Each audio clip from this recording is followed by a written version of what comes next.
365 দিনে খোদার একটা বছরে যে কোনো দিন ফজরের নামাজ পড়লা না যুবক, তোমারে যেন আল্লাহ ডেকে বলে, হায় বান্দা, তাহলে কি আর কোনো দিন নামাজ পড়বা না?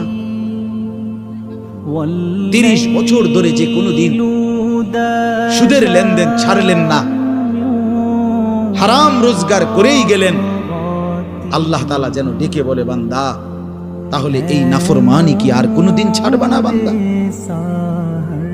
সিদ্ধান্ত নিয়ে ফেলছো তাইলে আজীবন সুদের উপরেই থাকবা, আজীবন মিথ্যার উপরেই থাকবা, তাহলে কি বান্দা এই ফয়সালা নিয়ে ফেলছো আজীবন কাস্টমার ঠকাইয়েই যাইবা, ওজনে কমই দিয়ে যাবা?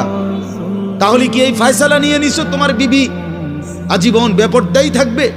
তোমার ঘরে অহরহ প্রতিনিয়ত রঙিন টেলিভিশন চলবে নিয়মিত, এই ফয়সালা তোমার? ঠিক আছে বান্দা, কুলু ওয়া তামাত্তাউ কালিলান ইন্নাকুম মুজরিমুন, কোরআন শরীফের আয়াত। আল্লাহ বলেন, নাফরমান বান্দা, খাও, দুনিয়া ভোগ করো কিছুক্ষণের জন্য, শুধু মনে রেখো ইন্নাকুম মুজরিমুন, তুমি কিন্তু পাপী। এই কথাটা শুধু মনে রাখো, বাকিটা পরে হইব, ভাত খাও।